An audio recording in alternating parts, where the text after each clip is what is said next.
السلام علیکم ورحمۃ اللہ وبرکاتہ۔ دوستوں ہمارا سجاد نعمانی صاحب کی ویڈیو ہے، بہت ہی خوبصورت، بہت ہی لاجواب ویڈیو ہے۔ آئیے ہم لوگ سنتے ہیں حضرت ویڈیو میں کیا حالات وہ نہیں ہیں جو آپ کو میڈیا بتا رہا ہے۔ میں آپ کو بتانا چاہتا ہوں، علماء کو خاص طور پر، پوری دنیا اور ملک کے حالات ایک کروٹ لے رہے ہیں۔ دنیا میں بے چینی پھیل رہی ہے۔ جہاں سے ظلم پھیلا تھا انشاءاللہ وہیں سے انصاف پھیلے گا۔ بے شمار حدیثوں میں ذکر آتا ہے کہ سب سے پہلے جب دنیا میں ظلم کا دور بہت زیادہ، پوری زمین ظلم سے بھر جائے گی، اس کے بعد جب دور بدلے گا، نیا ورلڈ آرڈر آئے گا، نیا عالمی نظام قائم ہوگا، پوری دنیا میں انصاف کے پھیلنے کی شروعات کا وقت آ جائے گا، تو سب سے پہلے انصاف کا نظام بیت المقدس میں قائم ہوگا۔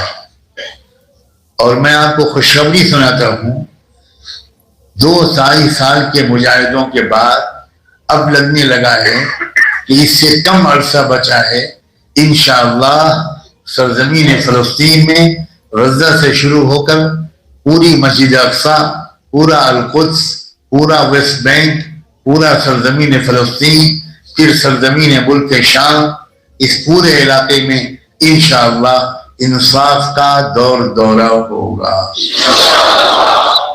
ظلم کا خاتمہ ہوگا۔ اور یہ یاد رکھیں کہ جس دن بیت المقدس میں انصاف کا غلبہ شروع ہوگا، اسی دن سے پوری دنیا کے نظام الٹ پلٹ ہونا شروع ہو جائے۔ ظلم جہاں سے امپورٹ ہو رہا ہے اس جگہ کا نام اسرائیل ہے، وہاں سے ظلم امپورٹ ہو رہا ہے، پوری دنیا میں اس ظلم کو پھیلایا جا رہا ہے۔ پہلے امریکہ استاد تھا، اسرائیل شاگرد تھا، اب اسرائیل استاد ہے، امریکہ شاگرد ہے۔ اب صورتحال بالکل وہ ہے کہ پوری دنیا میں ظلم کا پھیلنا، اس کا مرکز اسرائیل ہے۔ یہ پوری دنیا کے حالات سے واقف لوگ جانتے ہیں۔ لاکھوں سلام ہوں ان عظیم مجاہدین پر جنہوں نے اپنی زبردست قربانیاں دے کر انشاءاللہ انصاف کے نظام کو زمین پر اتارنا شروع کر دیا ہے۔ وہ ہیں مسلمان، وہ ہیں ایمان والے، وہ ہیں وفادار، وہ ہیں جنت کا شوق رکھنے والے، وہ ہیں شہادت کا شوق رکھنے والے، وہ ہیں آخرت پر یقین رکھنے والے۔ وہ لوگ بزدل نہیں ہیں، ان میں آپس میں پھوٹ نہیں ہے، ان میں اپنے بڑوں کی بات کا ماننا، ایک قائد جاتا ہے دوسرا تیار ہو جاتا ہے، دوسرے کے پیچھے چلتے ہیں، وہ قربان ہوتا ہے، تیسرے کے پیچھے چلے جاتے ہیں۔ ایک مثال قائم کر دی ہے، واللہ صحابہ کے دور کی یاد تازہ کر دی۔ نوجوانوں، تمہارے لیے بھی ان باتوں کے اندر کوئی اشارات ہیں۔ تم بھی بازاروں میں مت پھرو، اپنے وقت کو ضائع مت کرو، ایکسلنٹ تعلیم حاصل کرو، ایجوکیشن میں آگے بڑھو۔ اگر تم کاروبار کر رہے ہو تو اچھا کاروبار کرو، اللہ تمہاری روزی میں خوب برکت دے، مگر اس روزی جو کماؤ اس کو صرف اپنے پیٹ اور شرمگاہ پہ خرچ مت کرو، اس کو غریبوں پر بھی خرچ کرو، اپنے والدین پر بھی خرچ کرو، بیک ہوم اپنے رشتہ داروں پر بھی خرچ کرو۔